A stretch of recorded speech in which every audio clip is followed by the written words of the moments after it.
The midnight pre-patch event, the Twilight Ascension, is nearly here. It's going to start on Tuesday for US and Wednesday for EU. And in this video, I wanted to run through the most important things you should know about the event. In terms of the event itself, it'll take place in Twilight Highlands and it'll be accessible from level 10 all the way up to max level. So this could be a great way to double dip, get some experience while you're farming out the event too. And also keep in mind Turbulent Timeways and Winds of Mysterious Fortune will happen at the same time, allowing you to get even more bonus experience. The event will end with midnight launch on the 2nd of March, so you have until then to farm out everything you want from the event. To get started with the event, you will need to do the introductory questline, which doesn't take long, and this will take place in either Stormwind or Orgrimmar, depending on your faction. For Stormwind, it will come from Magister Umbric, and for Alliance, that will be Grand Magister Roma. And you'll have to deal with a few cultists hiding within the main cities. After that, you'll be sent to Twilight Highlands to unlock the main content. This questline is an account-wide unlock, so you're only going to need to do this once. The event itself is going to revolve around a currency called the Twilight Blade Insignias, and there's going to be a few ways to obtain this. First of all, there will be world quests that will pop up on the map throughout the week,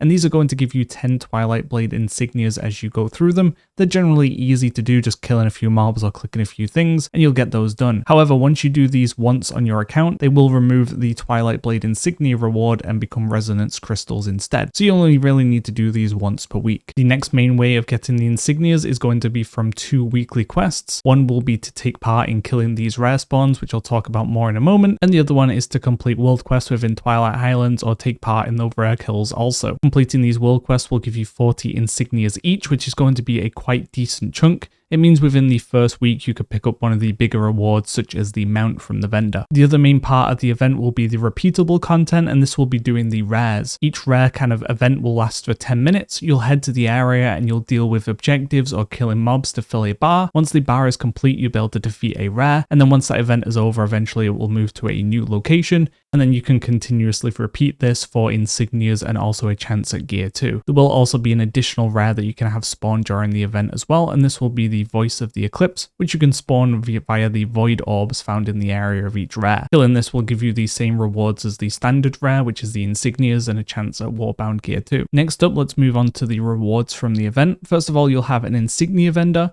and these are going to sell you things like a mount. You're going to be able to pick up 3 pets. You'll be able to pick up a toy. You'll also have a couple of transmogs you can pick up too. There's going to be some housing decor. And then finally, there will be a gear vendor as well, which is going to have unique transmogs on the gear too. So it's worth picking that up if you want the transmogs. But also this gear will be warbound, allowing you to give it to your alt characters. It will also be champion gear, allowing you to upgrade it up to 140 eye level. And these are going to cost 40 a piece, but they can drop from the rares, so you can just continuously farm the rares to gain gear. There will also be 2 achievements for you to work towards as well while you're doing the event. The first will be 2 minutes to midnight, and this will give you the Lightforge mech suit mount and also the title, the Fawn of Twilight. This requires you to kill every single rare from the event, so you're going to have to do every single one in each location for you to unlock this mount. The next is crunching for cultists, and this is to win the tic-tac-toe game 50 times. In the camp where the vendors are, there'll be these tic-tac-toe boards, and you just need to interact with this and play 50 times and win. Doing this achievement allows you to purchase your own tic-tac-toe toy from the vendor, so if you want that permanently, you will have to do this achievement. So ultimately, alts won't give you a big advantage to this event. You can just farm it out on one character and that's not a problem, and it would be wise to use this on an alt character you plan to level, because you'll be double dipping quite efficiently by doing that. You can continuously grind out the event if you want to be able to purchase the items from the vendor faster, but waiting for each weekly reset is more efficient because you will get a large chunk each week. The champion gear is going to be quite useful. You'll be able to pick up 120 base pieces for characters, which is champion level, but you can also upgrade this to the 140s level, and the start of the midnight expansion will be around 120 gear from quests,